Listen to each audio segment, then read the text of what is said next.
When people say, no, our problem is this, our problem is that, we say, no, our problem is that God created the world. And God created man, and he put man in the garden to keep the garden, and he gave the man a command. And he held that man to perfect, perpetual obedience to that command, and he promised him life if he kept it, and death if he didn't. And he didn't keep it, he ate. And because he ate, because of that one man, sin entered the world and death through sin. And everyone born from that man through ordinary generation inherited that man's sin nature. And because of that sin nature, sins proceed from it. And our world is broken because of that sin. And we stand guilty before a holy and righteous God. And we know that he's holy, and we know that he's righteous, and we crave justice. But the problem is that if God gives us justice, we all die. And so that God, in his goodness and in his mercy, sent forth his son, who was not born of ordinary generation, but was born of a virgin. Yes, the virgin birth matters. Why? Because if he's born of ordinary generation, he's born in sin.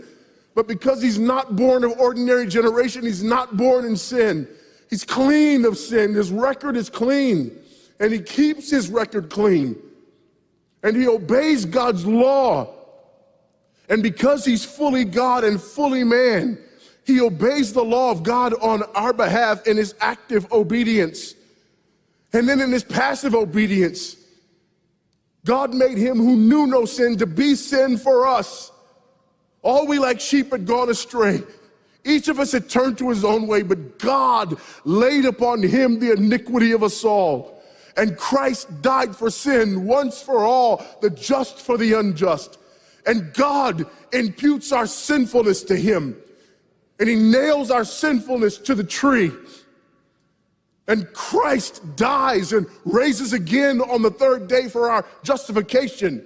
And there's another imputation. The righteousness of Christ is actually imputed to us so that God can be both just and the justifier of the one who places faith in Jesus Christ. So that all those who come to Christ may enter in.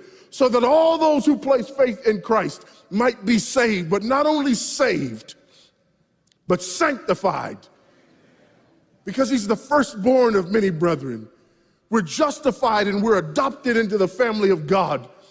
And we're sanctified, and as his children, we begin to bear the family resemblance. And we're further sanctified throughout this life by the very same gospel that saves us.